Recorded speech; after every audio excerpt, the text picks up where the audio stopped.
This jack plane was part of my recent Facebook Marketplace haul. Some of the old tools I find I end up keeping for myself. Others, like this plane, I clean up and try to resell on eBay. So this is not going to be a high polish restoration. My goal with this plane was to clean it up enough to make it an attractive auction item. Here's the plane fully disassembled.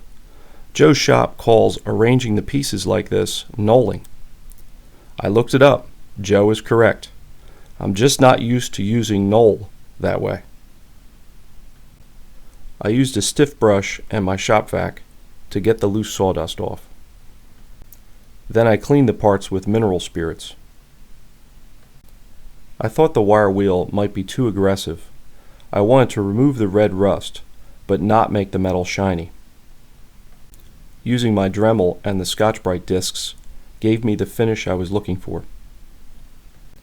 I brought home some industrial-grade Scotch-Brite from work.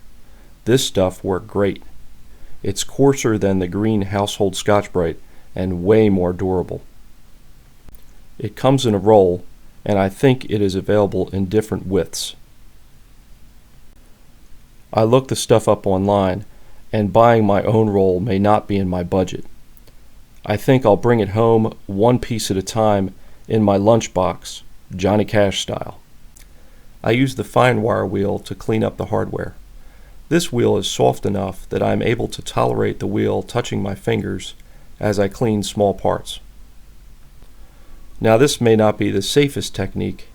I definitely couldn't do this with my coarse wire wheel. The screw heads had some damage, so I cleaned them up with a file. I used a pick to clean out inside the slot where the wire wheel wouldn't reach.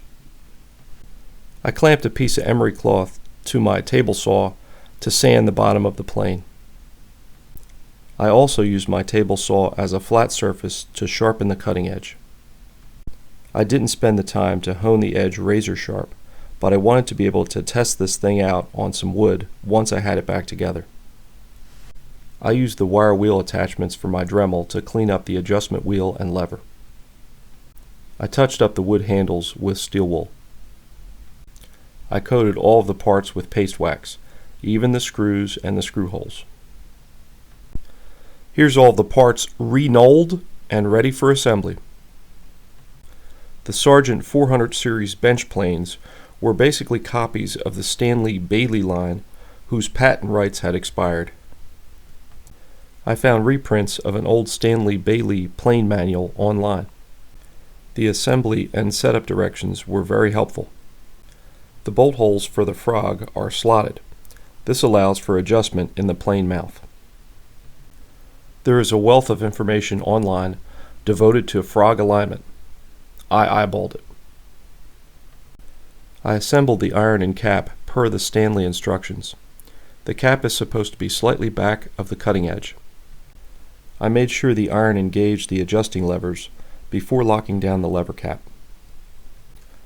You adjust the blade protrusion with this wheel, and you adjust the blade's side-to-side alignment with this lever.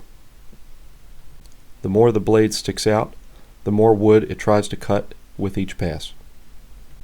Here's a close-up of the lateral adjustment. I gave the plane a try on a piece of 2x6. I had to fool around with the adjustments to find a balance between cutting too much and cutting too little. Here's the pile of shavings I made. I got a couple of longer ones. I'm sure a real carpenter would be able to tune this plane correctly. Sargent began manufacturing planes around 1888 in New Haven, Connecticut. The Sargent VBM planes were manufactured from 1910 to 1943. Sargent stopped making planes in 1964 to focus on door locking mechanisms. Sargent Lock is still in business today in New Haven. I hope you enjoyed the video. Thanks for watching. I got a lot of good comments on my recent mystery screwdriver project. Wireworks suggested I check the resistance between the shaft and the ferrule to see if the red plastic ring was actually an insulator. Turns out wire was right. The red plastic ring does isolate the ferrule from the shaft. I've had a request or two for my email address, so I made one up for the channel.